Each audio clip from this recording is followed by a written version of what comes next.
Hello, ici Julien, le capitaine de l'agence Pilotine, agence de communication digitale spécialisée dans la conception de sites WordPress sur mesure et partenaire HubSpot. Et dans cette série, nous allons découvrir les différentes facettes d'HubSpot. La brique marketing, commercial, service, workflow. On va découvrir tout cela ensemble et j'ai hâte de vous présenter ces différents éléments. Et nous allons commencer ensemble par la brique marketing. C'est parti.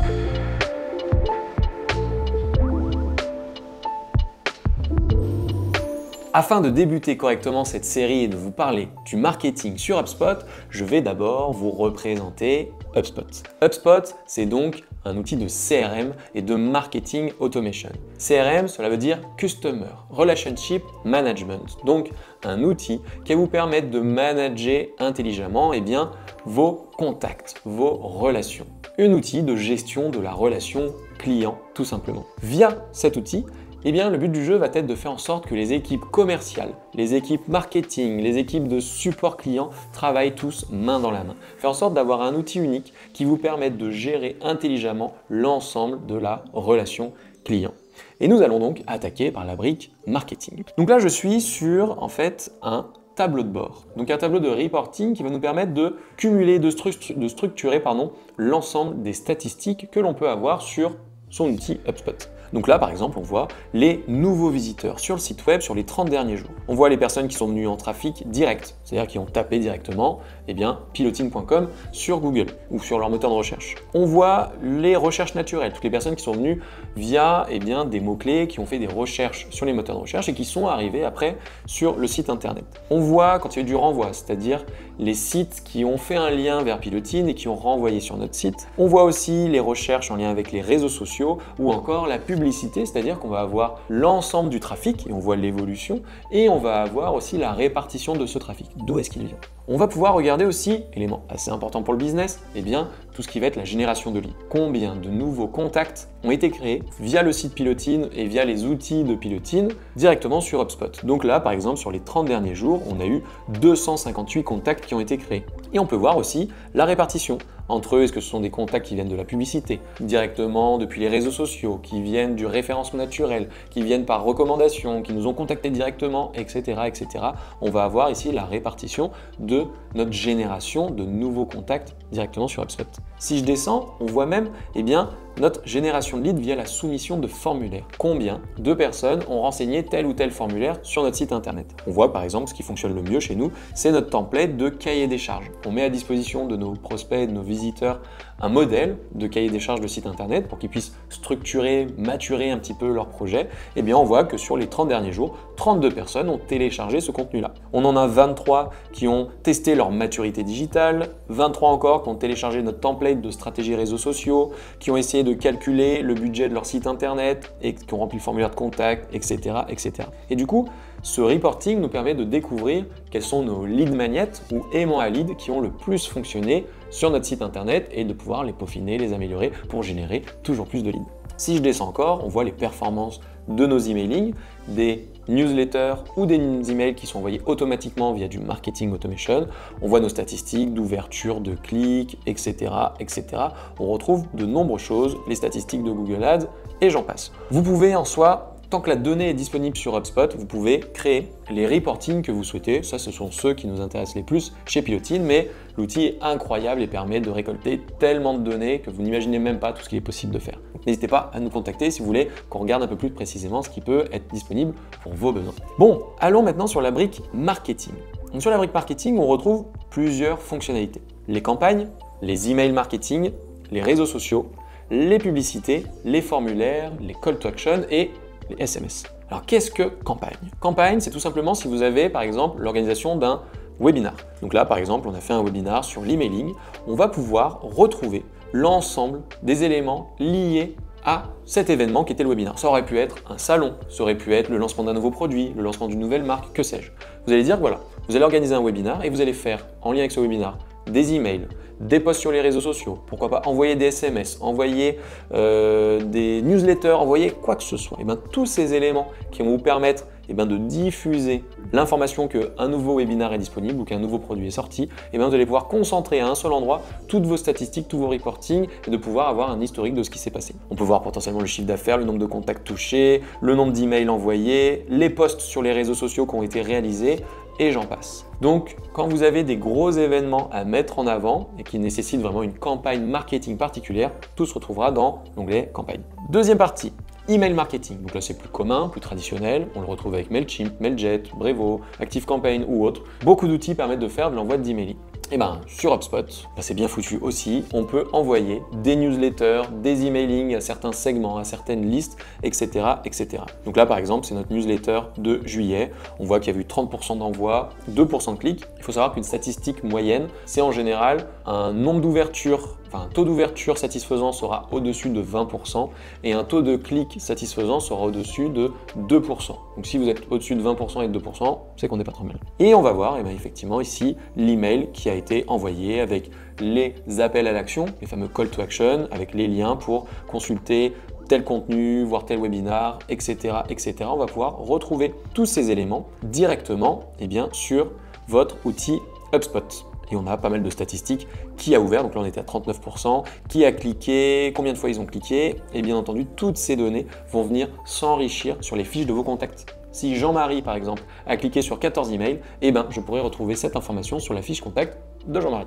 Et on voit les liens qui ont été les plus cliqués, etc., etc. Vous avez de nombreuses données. Là encore une fois, HubSpot est largement au-dessus de la concurrence sur cette fonctionnalité-là aussi, puisque vous avez vraiment tout à disposition et vous pouvez structurer toutes ces données pour les mettre dans des tableaux de bord bien spécifiques et sur mesure pour vos besoins. On va passer à l'onglet suivant qui est réseaux sociaux. Alors réseaux sociaux, il va vous permettre d'avoir soit un historique de tous les posts que vous avez pu mettre sur vos différentes pages, LinkedIn, Instagram, Facebook, Twitter, et j'en passe. Il va vous permettre aussi, donc il va pouvoir vous permettre de suivre les statistiques, combien d'interactions il y a eu, combien de clics on a obtenus, etc., etc.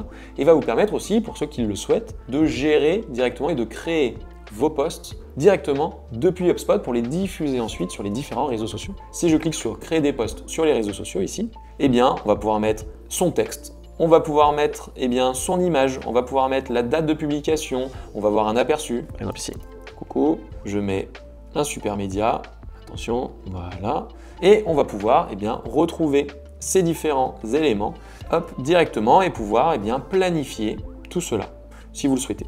Donc, pour nos propres besoins, par exemple, nous n'utilisons pas cette fonctionnalité-là parce qu'on trouve qu'on a plus de possibilités sur chacun des réseaux sociaux. Mais si dans une histoire de gain de temps et de facilité d'organisation, vous souhaitez l'utiliser, il faut savoir que tout est possible avec HubSpot et que vous pouvez sélectionner en disant ce post-là sera diffusé sur LinkedIn, sur Twitter, sur Instagram et sur Facebook en même temps, par exemple, pour aller à l'essentiel et gagner du temps sur votre gestion des réseaux sociaux. Fonctionnalité suivante, c'est la partie publicité. Alors là, tout simplement, il suffit de connecter l'ensemble de vos régies publicitaires avec HubSpot. Vous pouvez connecter Google Ads, Meta Ads, donc Facebook Ads, Instagram, tout ça, et puis plein d'autres outils ou de régies publicitaires.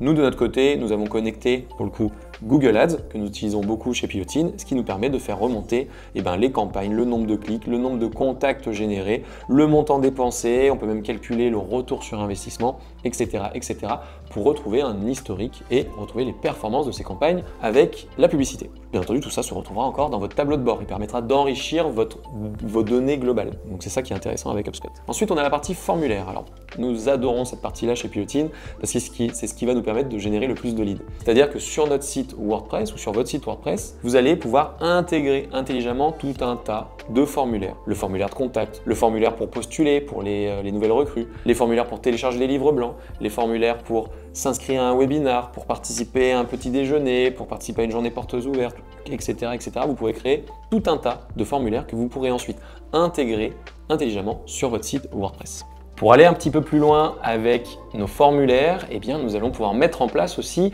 des automatisations. Donc sur HubSpot, ça s'appelle des workflows.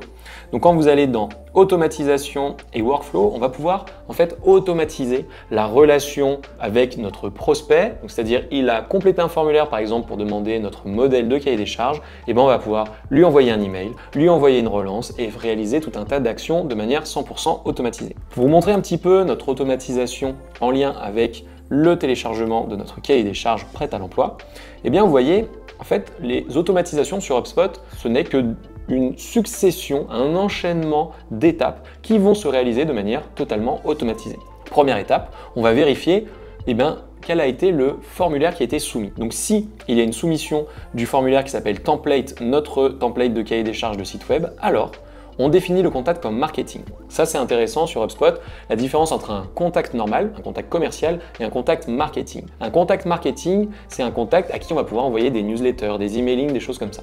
Un contact normal, on va avoir son email, mais on ne peut pas envoyer de communication marketing à cette personne-là. Puisque avec HubSpot, vous avez notamment au niveau du prix de la licence, un prix qui s'ajuste en fonction du nombre de contacts marketing. Parce que c'est à ces personnes-là qu'on envoie des emails ou autres, donc ça représente un coût pour HubSpot. Donc il faut être vigilant sur le nombre de contacts marketing. Et toutes les personnes, par exemple, qui ne cliquent pas sur vos emails depuis plusieurs mois, il vaut mieux les retirer des contacts marketing. Donc, on définit un contact marketing, on abonne cette personne, par exemple, à nos newsletters, et on va après lui envoyer le fameux mail. Donc là, si je clique dessus, on va voir le mail qu'on envoie aux personnes qui remplissent notre formulaire. Hello, prénom, voici le lien pour télécharger le template, à ta dispo si tu as des questions, à bientôt. Et ensuite, dans le cheminement, on va attendre 7 jours, on va regarder est-ce que la personne est déjà cliente, pas cliente. En gros, un client, on ne va pas l'embêter. Quelqu'un qui n'est pas encore client, on va se permettre de lui envoyer une petite relance pour lui dire « Bah alors, qu'est-ce que tu en as pensé de ce contenu comment on peut l'améliorer ?» etc. etc. avec par exemple cet email qui permet d'engager la conversation, de poser des questions et en même temps d'en renvoyer vers d'autres ressources avant que la personne reçoive de prochaines communications quelques jours plus tard ou quelques heures plus tard, à vous de décider. Et ainsi de suite, on peut enchaîner les étapes de façon tout à fait automatique et c'est ce qui permet de gagner énormément de temps dans l'automatisation de vos actions marketing. Donc le formulaire, on l'aime bien. Ensuite, on a Call to Action. On l'utilise assez peu, mais il peut être intéressant si vous, pour une campagne par exemple, si vous voulez mettre un bouton pour que les gens puissent s'inscrire à un événement et que vous allez le mettre un peu de partout, voire même le mettre chez des partenaires. Si vous payez une régie publicitaire par exemple qui va le mettre sur le site de l'équipe, vous pourriez créer ici vos call to action et ça donnera un petit bout de code à copier-coller un petit peu de partout et vous pourrez suivre combien de personnes ont vu cet appel à l'action, combien de personnes ont cliqué dessus, le taux de clic, le nombre de personnes qui ont rempli le formulaire à la fin, etc. etc. Si je vous en montre un, par exemple, ça peut être juste un bouton, je m'inscris au webinar. Si je vous en montre un second, ça peut être ici, quelque chose d'un peu plus structuré avec par exemple un modèle où on a une petite image, un titre, une description et puis un bouton « Je souhaite télécharger ». Et ces appels à l'action, vous allez pouvoir les mettre où vous le souhaitez sur le web et ensuite pouvoir centraliser et synchroniser toutes vos données à un seul endroit. Donc là aussi, HubSpot est très bien fait pour ça. Et enfin, autre fonctionnalité, on a la fonctionnalité SMS pour ceux qui tout simplement souhaitent envoyer des campagnes SMS auprès de l'ensemble de ses contacts. À savoir que le SMS fonctionne plutôt très bien, on a de très bons taux d'ouverture, mais peut paraître un peu trop invasif. Donc je vous recommanderais d'y aller avec parcimonie avec les SMS et de privilégier l'emailing qui fonctionne encore super bien et notamment qui peut s'automatiser pas mal. Mais le SMS aussi peut s'automatiser avec HubSpot et nous verrons ça dans de prochaines vidéos. Voilà un récapitulatif de l'ensemble des fonctionnalités marketing que l'on peut retrouver dans la brique marketing de HubSpot. Donc l'envoi de newsletters, la création de campagnes, la gestion de ses réseaux sociaux, de ses publicités, de ses call to action, de ses SMS. On peut faire de nombreuses choses et il y a encore plein de fonctionnalités à découvrir. Si vous souhaitez en savoir plus sur la fonctionnalité marketing, n'hésitez pas à prendre contact avec les équipes de Pilotine et on se fera un plaisir de vous faire découvrir plus en profondeur HubSpot et surtout de voir comment il peut s'adapter à vos besoins et à votre organisation. Ciao.